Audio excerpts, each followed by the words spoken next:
Kathy. Hi. I'm so sorry, but my friend that was gonna fix my VW cannot come until tomorrow morning. I don't know what to do. Stay here. I feel bad. What? Don't you feel bad? Don't you ever feel bad? You could stay right here in Tara's room. Are you sure? I insist. Thank you, Kathy. The only thing I ask is that you take one of Tara's guitars and you sing us a song after dinner. Beatriz has the most incredible singing voice.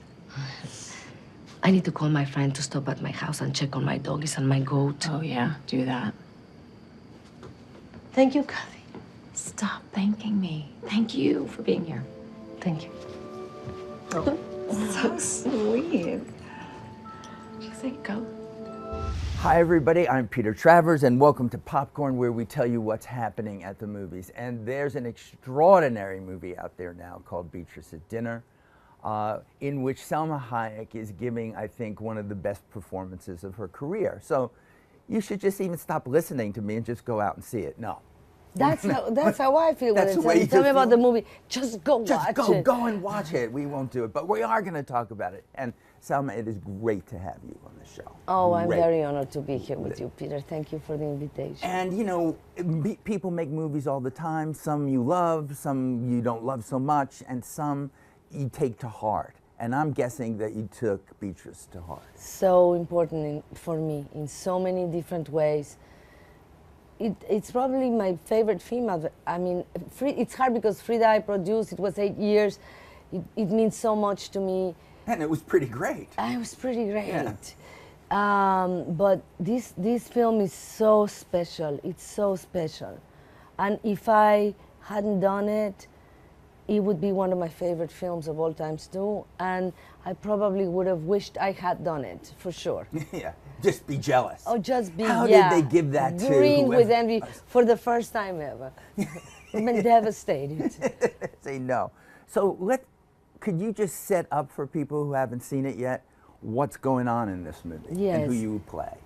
I play Beatriz, and Beatriz is a holistic healer who goes to a house to give a massage to some clients that are almost like family, because she treats the daughter of the owner of the family when she's dying of cancer, and I really help out. Mm-hmm. So I have this, you know, reoccurring client once a week, and this time something happens that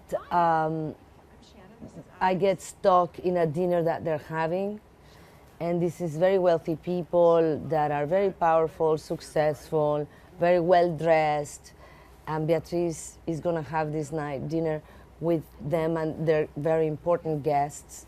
And she's not dressed like them, and she's not. No, look at you. You're dressed in like jeans. And Not even terrible Not pants even and the pants. thing, no makeup. But you know what I love about the character is that the character has no complex. Mm-hmm. She's honored that she's there. She didn't want to inconvenience anyone, and then the dinner starts getting challenging, and she has she doesn't look up to them. She's not impressed by them, but at the same time, when they start being themselves, which is so different than her philosophy, she has no judgment at the beginning, and she goes through it with a lot of grace, and then it keeps getting stranger and stranger, and it turns into the dinner from hell. Dinner from hell. For Yes, them and that's me. Yeah. Well, especially with the character that John Lithgow plays, you know, Doug Strutt, because he's a real estate baron.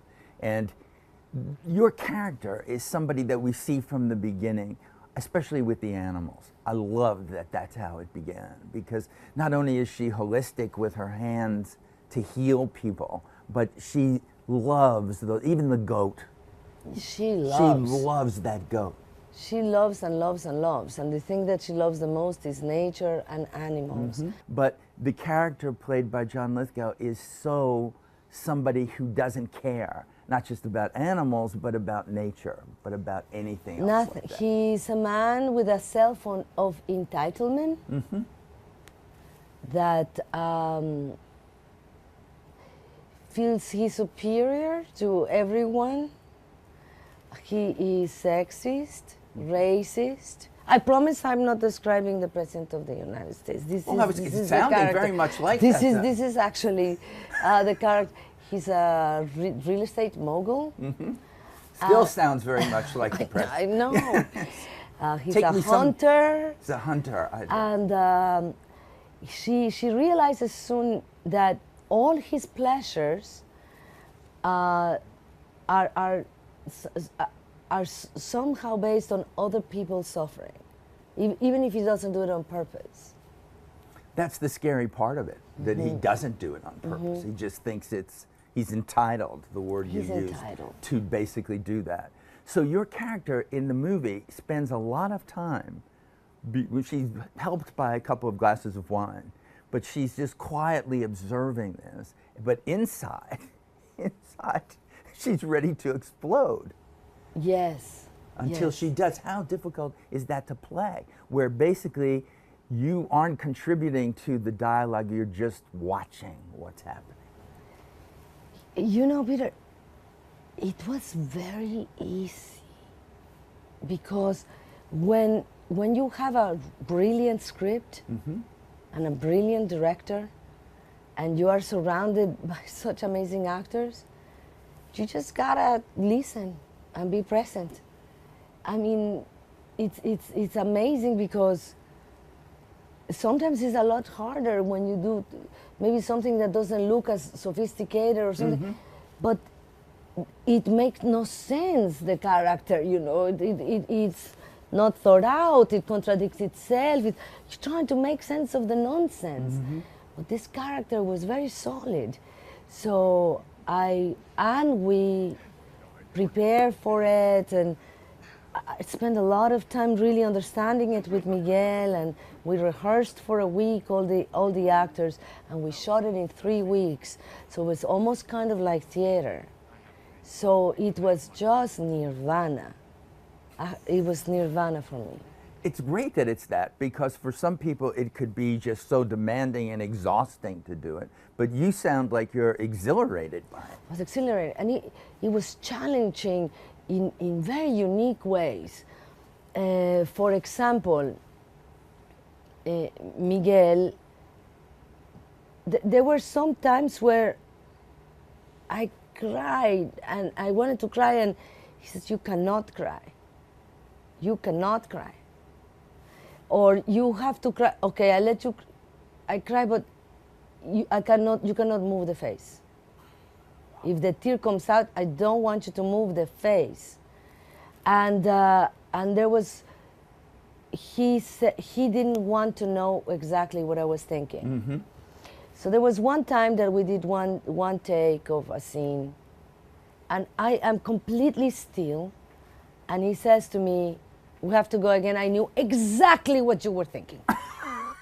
We don't want that. And I say, "Okay." And I'm thinking, but I didn't move a muscle. And he said, "No, but I could see it in your eyes." "Okay, let's go again." So we go again, and I thought I had tricked him. And he goes, "God, now you're not thinking of anything."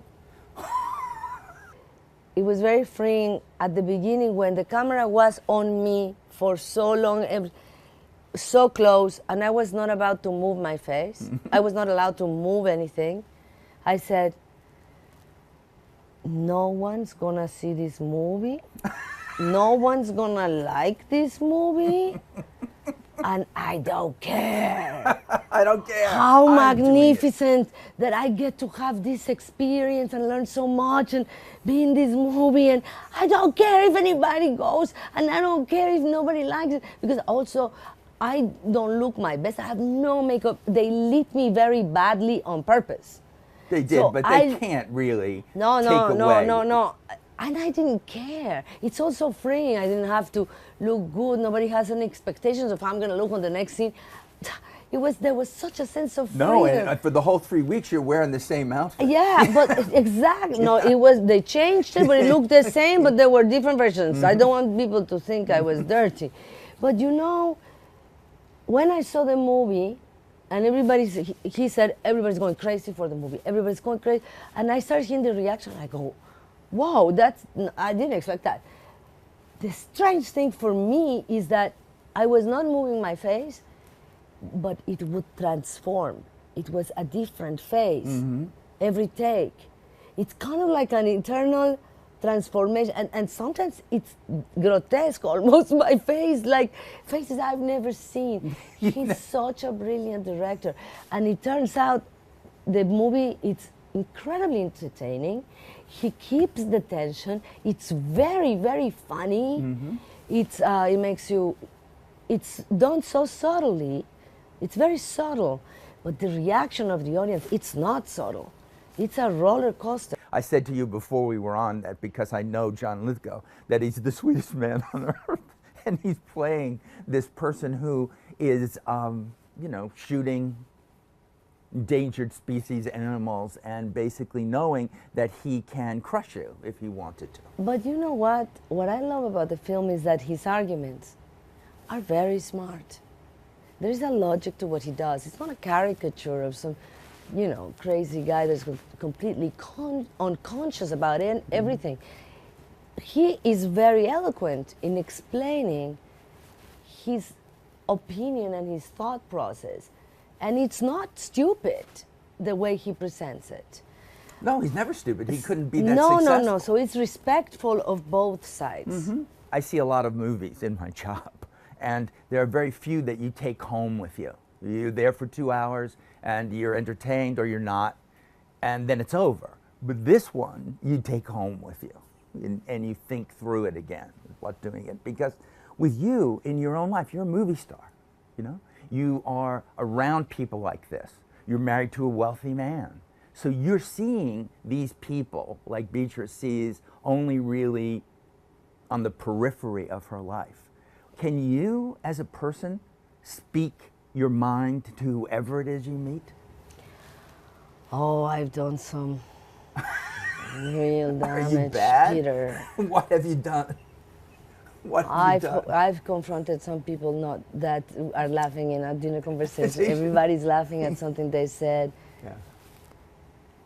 And I bring the party down because I go, no.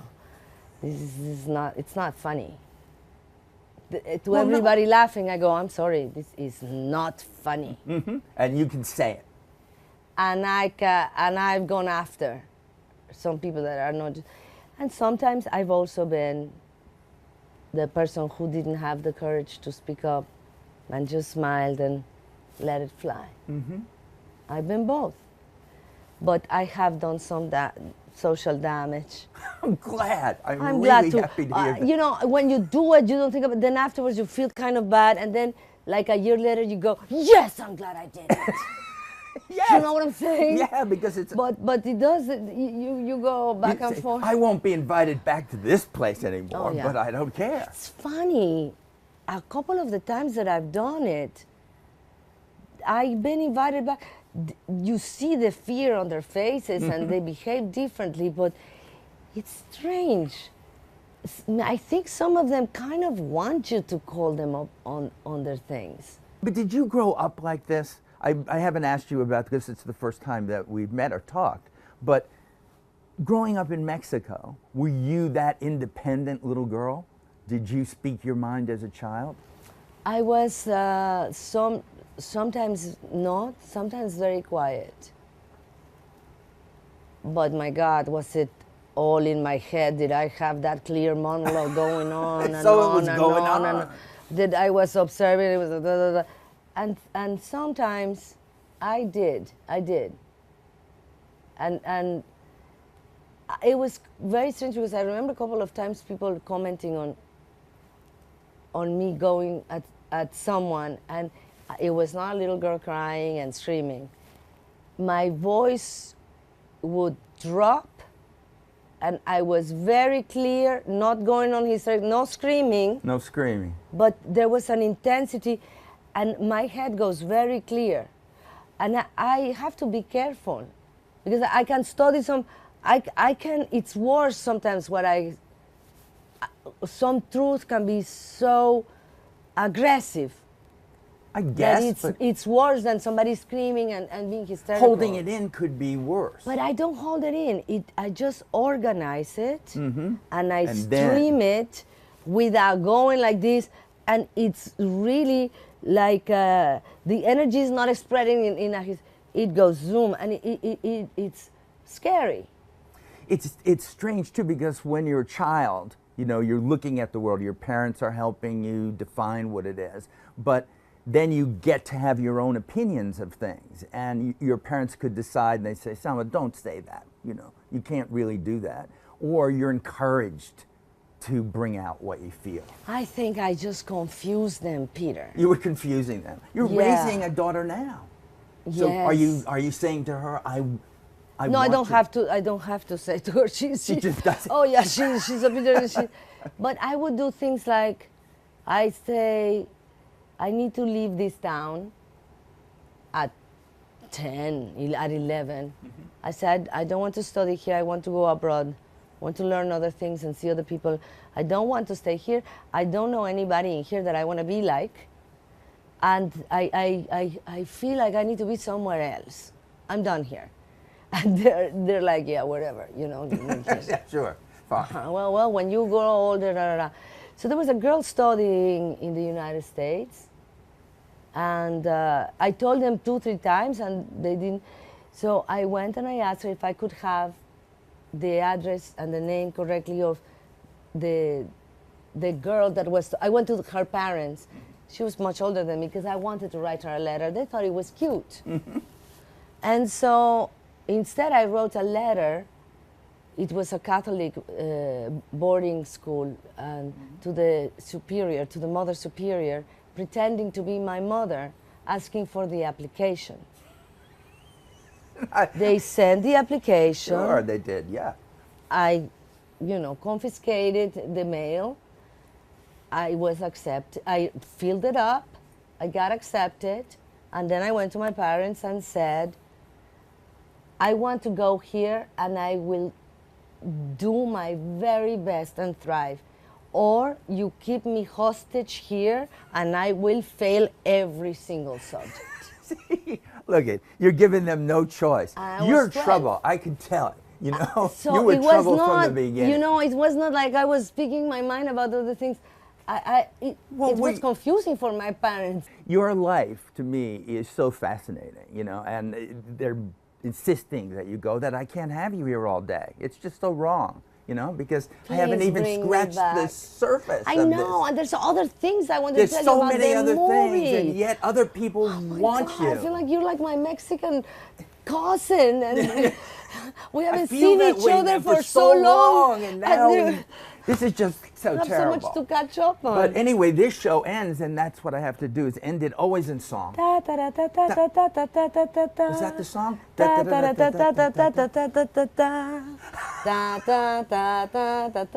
You remember this? I do, of course. Because but it's I over, thought I'd that's get the- something in Spanish. You couldn't do that. I didn't know it was really. You were really gonna make me sing. I don't make. I mean, what is your make? anything. Do you know any songs in Spanish? I don't really. Not one. Now I can only think of. See? I did the I same. can't think of anything else now. What about Bésame, Bésame. bésame mucho, como si fuera esta noche. I should drink the water before I start singing. It was sounding pretty damn good. Yeah, I don't think you'd even need the water. Bésame, bésame mucho, como si fuera esta noche la última vez. Bésame, bésame mucho, que tengo miedo a tenerte y perderte después. Oh, my God. goodness! Next time Here, I you sleep. get the award. Thank There you. it is. It's yours. Thank Salma you. Hayek, everybody. They're all applauding at home.